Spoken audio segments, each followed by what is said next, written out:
Welcome to Doug in Exile. I found a great DeSantis speech from Pennsylvania where this is clearly a presidential speech. He's starting to make his case, even though he has not announced his run yet. To my big pro-Trump audience, just get used to it because he's going to run. He's not going to stay out. He's not going to wait his turn. He's going to run. He is a fantastic conservative. I think the big difference between he and Trump is I think DeSantis has the right arguments, but Trump is a way better fighter. So those are if I was going to class them. And something I see online that's troubling is just how the Trump fans go like anyone running against him is the enemy and is a sellout and is woke. And that's just, I'm sorry, that's not true. I'm not doing those kinds of videos. I'm here to represent DeSantis as a legit Republican candidate. I'm also a huge fan of rooting for Trump. To me, whoever wins the primary, that's who I'm for. And I believe Trump will win the primary. It does not make DeSantis the enemy. Let's listen. The left is trying to impose its agenda through a wide range of arteries in our society, including corporate America. So we have fought against corporate wokeness. We are going all out against ESG, this environment, social governance. We've banned ESG in our pension investing. See, DeSantis is specific, and he goes in on the hot topics today, which is that corporations are going woke and they're breaching all your freedoms. Like they can't do censorship through the government, but the government can work through Twitter just fine. They can't, the government can't make a bank stop doing business with you, but a corporation, a bank corporation can go in and say, you're not woke enough. You can no longer cash checks. That's what's coming. It's already here for some of my conservative creators. They've been canceled by banks. They can't use PayPal. They can't use Visa. They can't use Wells Fargo. They can't use normal banking systems. And DeSantis is calling it out, rightly so. And to make sure that Floridians are not discriminated against by banks and other financial institutions because they own guns or they're a Christian or they're a conservative. Woke banking is using the financial might of Wall Street and some of these other entities and using that to try to impose an agenda on you which could never win at the ballot box. They're not accountable to anybody. They simply try to do this, and they try to say that they're for social justice. So we recognize that as a threat to freedom in the state of Florida. Okay, and this is also a populist view because he's going in and he's saying at the state level, they're going in and telling banks, you can't, they're going to pass laws saying you can't do this. They're not saying, oh, any business can do business with anyone they want for any reason, including canceling Christians and canceling conservatives and gun owners.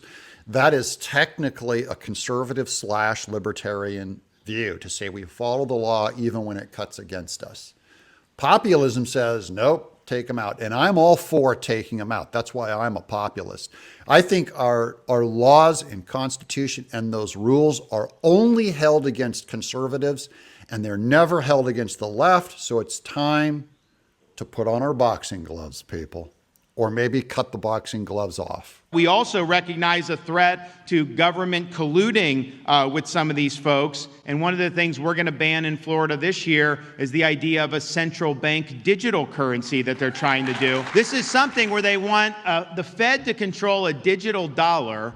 And guess what will happen? They're going to try to impose an ESG agenda through that. You go and use too much gas, they're going to stop it. They're not going to honor the transaction because you've already bought more than what they think.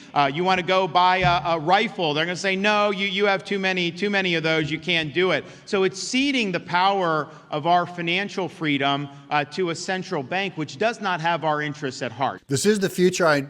Some of you know that I have traded in crypto, that the government wants to regulate and stomp out crypto and then basically make their own crypto digital dollar and control everything, buckle everything under it. Their big nightmare, they're working coins and cash out of the system.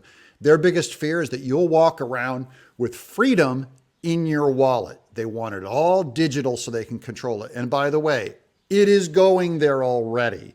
And DeSantis is just fighting for Florida to be able to resist the government digital dollar. So I think all states need to band together, need to say we're not doing this central bank digital currency, and we're going to let you be in charge of your own finances. But what we've seen, whether it's education, whether it's the bureaucracy, whether it's corporate America, is there is a left-wing agenda that is being imposed on our society. And in Florida, we've just said no.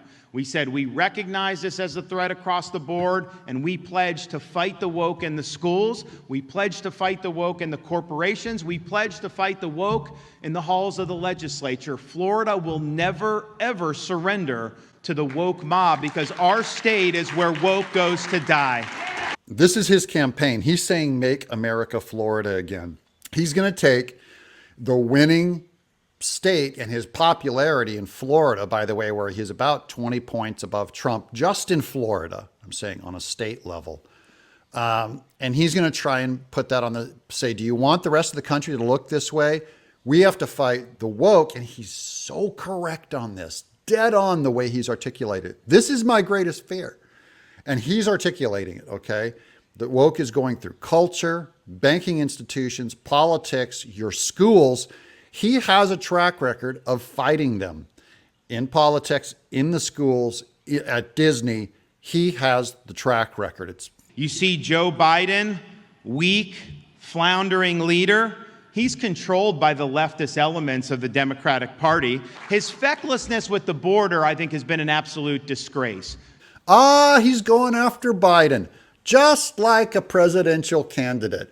And he's going to focus on fighting Biden and not Trump, even though he's going to have to take the primary away from Trump. And I don't know how he does that. I don't know what plan he has.